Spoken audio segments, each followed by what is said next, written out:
National Laboratory, where he reportedly worked prior to Area 51, seems to disappear. He claims his identity is being erased, and many dismiss him as a fraud. But Knapp finds something shocking in the Los Alamos lab records. We called the lab, they said, no, he wasn't here. We don't have any record of him. And then we found the lab phone book with his name in it. I called him back, I said, well, there it is. Ah, well, we still don't have any records. Was the government trying to hide that Lazar had ever been working at Area 51? So then I got the newspaper article, Los Alamos Monitor. There he is on the front page, and a picture of him with his jet car, and it lists him as a physicist. I went back to the lab. Nah, we don't have anything for him. And I know he was there, not only because of the phone book and the newspaper article, but because I've interviewed 4 or 5 people who worked with him there who said he was there working on classified projects. With strong proof that Lazar worked at Los Alamos, Knapp believes there's credence to his claims. But one of the most bizarre is yet to come. Lazar also divulged to Knapp that while working at Area 51, he came into contact with a powerful alien energy source he called Element 115. He speculated that it came from some other planet or some other solar system, and we're taking it apart to figure out how it works. Lazar claims Element 115 is used to power flying saucers.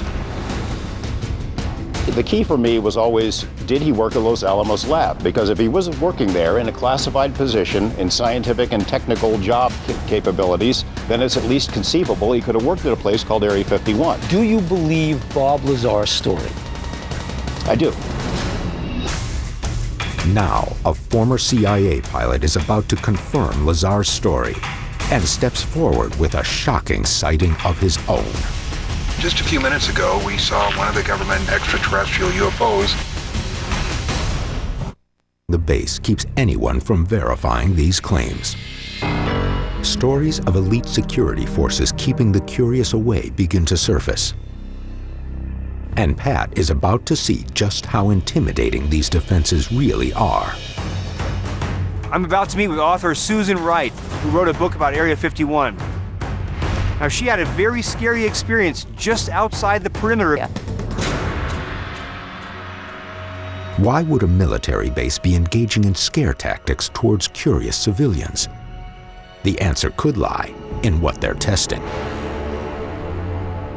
As Susan and Pat continue driving toward Area 51, Bill is uncovering new information about the purported function of Element 115 from a man who Bob Lazar confided in. His name is John Lear.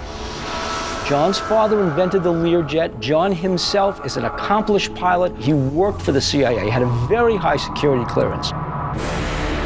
Lear retired with more than 19,000 hours of flight time. He holds the most FAA airman certificates ever earned by a single pilot. But his entire life changed when he developed a close personal friendship with Bob Lazar back in the late 1980s. According to Lear, Lazar used to take him on late-night excursions to the outskirts of Area 51 to watch flying saucer tests. You saw a flying saucer at Area 51. No doubt about it. I saw a flying saucer. It was radiating yellow and gold. Bob Lazar told me when it was going to be there, and it was there. In never-before-seen home video from March 22, 1989, John Lear is shown here on the perimeter of Area 51, also referred to as Groom Lake. The voice of the man holding the camera is Bob Lazar. We're standing just about 8 miles due east of Groom Lake, Nevada, the super government secret test site. And just a few minutes ago, we saw one of the government extraterrestrial UFOs fly over there. We all watched it for about 7 or 8 minutes. The mission was organized tonight by Bob Lazar, who is a theoretical physicist who works at Groom Lake. And is also a dead man at this point. Lear also claims Lazar gave him detailed accounts of the work he was doing. He was trying to back engineer the exact actual engine that propelled this craft hundreds of thousands of light years away. Lear references a model of a reactor, which he claims is the key to the flying saucer's energy source. You take the cap off here, and the fuel that propels this thing is a piece of element 115. Bob said that we have 500 pounds of this stuff at Los Alamos.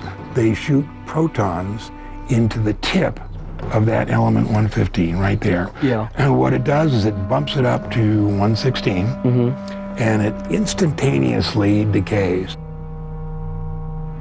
The number 115 represents how many protons are in the element's atomic nucleus. Lazar claims bombarding element 115 with additional protons raises the number to 116. But the new creation is unstable and quickly breaks apart, releasing enormous amounts of energy. The entire process, according to Lazar, enables flying saucers to break conventional laws of gravity and travel at incredible speeds. Here is our saucer, here is space. What they can do is pull space towards them and wrap it around the craft. That's what enables them to travel through space at, hundreds of light years. While most scientists dispute Lazar's claims about the physics of element 115, John Lear and Bob Lazar contend that it's only beginning to be understood. For anybody who thinks that flying saucers are a myth, a delusion, a hoax, John confirmed everything. John was deeper inside than anybody has ever been, except for Bob Lazar. The activities inside Area 51 may be out of view, but at the perimeter, the operation is all too public.